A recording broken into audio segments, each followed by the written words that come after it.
Sapa Indonesia pagi kembali hadir untuk Anda saudara kali ini di segmen Kompas Bisnis bersama saya Putri Oktaviani. 17 Agustus 2024 tepat hari ulang tahun kemerdekaan Indonesia ke-79. Beli BBM subsidi tak bisa suka-suka. Menko Maritim dan Investasi Luhut Binsar Panjaitan bilang pembelian BBM subsidi akan dibatasi. Nah, subsidi selama ini dianggap masih belum tepat sasaran sehingga anggaran negara tidak efisien. Kita dengarkan pernyataan Menko Luhut berikut ini. Nah, ini sekarang lagi diproses dikerjakan oleh Pertamina. Nah, kalau ini semua berjalan dengan baik, itu dari situ saya kira kita bisa menghemat lagi dan juga pemberian subsidi yang tidak pada tempatnya. Itu sekarang Pertamina sedang menyiapkan. Kita berharap 17 Agustus ini kita sudah bisa mulai di mana orang yang tidak berhak dapat subsidi itu akan bisa kita kurangin. Kemudian masalah penggunaan bensin. Kita kan sekarang berencana ini mau mendorong segera bioetanol masuk menggantikan bensin supaya polusi udara ini juga bisa dikurangin cepat karena Kementerian Keuangan, Saudara, membaca selama semester pertama tahun 2024, harga minyak dunia fluktuatif dan cenderung meningkat. Nah, kemarin minyak mentah jenis WTI naik ke $82 per barrel, sedangkan jenis Brent mendekati $85 per barrel. Apa sih dampak kenaikan harga minyak mentah dunia bagi Indonesia? Nah, dari sisi fiskal saudara, setiap kenaikan minyak $1 per barrel, maka pendapatan negara naik 3,3 triliun rupiah. Nah, sebaliknya ya, bagi Indonesia yang masih impor, kenaikan harga minyak $1 per barrel juga berarti belanja negara atau belanja beban negara itu naiknya sampai 9,2 triliun rupiah. Dalam rapat kerja bersama Badan Anggaran, Menteri Keuangan Sri Mulyani memperkirakan realisasi subsidi energi membengkak tahun ini berdasarkan parameter perubahan mulai dari harga minyak dunia, lifting minyak, dan nilai tukar rupiah terhadap dolar Amerika Serikat.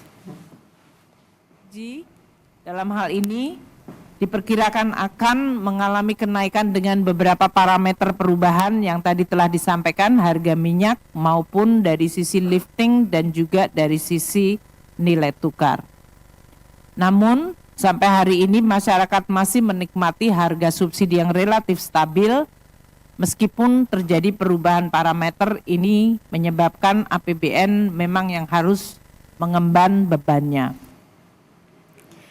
Nah, jadi gimana sih realisasi BBM subsidi sampai semester 1 tahun 2024? Kita buka datanya ini dia saudara secara nominal ya. Realisasi subsidi BBM Juni 2024. Nah, ini nilainya adalah 8,7 triliun rupiah.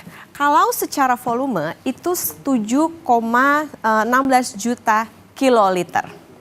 Nah, Menko Luhut bilang saudara, subsidi BBM selama ini masih belum tepat sasaran.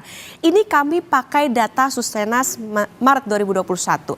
95% solar subsidi dinikmati oleh keluarga mampu. Nah, sedangkan sisanya yaitu cuma 5% baru dinikmati oleh desil terbawah seperti petani dan juga nelayan. Demikian juga dengan Pertalite. 80% loh, ini dinikmati oleh keluarga mampu, sedangkan hanya 20%-nya yang dinikmati oleh 4 desil terbawah. Menteri BUMN Erick Thohir bilang pemerintah berkomitmen mengurangi impor BBM dan mengutamakan penyaluran subsidi tepat sasaran. Pemerintah juga mendorong penggunaan mobil listrik serta penggunaan bioetanol. Pembatasan tidak ada, kan jumlah penduduk Indonesia makin banyak gitu. Tetapi kan segi keekonomian masing-masing penduduk Indonesia berbeda-beda gitu. Jadi tepat sasaran yang lebih diutamakan. Tapi memang kita kan memang berprinsip bahwa yang namanya import BBM ini harus dikurangi ke depan.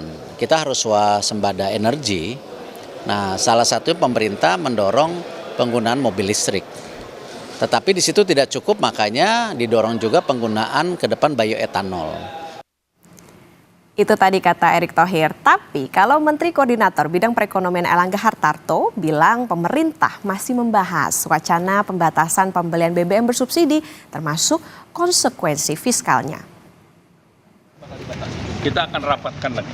Belum menunggu revisi Perpres Pak. Ya, Jadi akan pembatasan subsidinya bagaimana Pak? belum. Campuran yang 5% itu kapan Pak?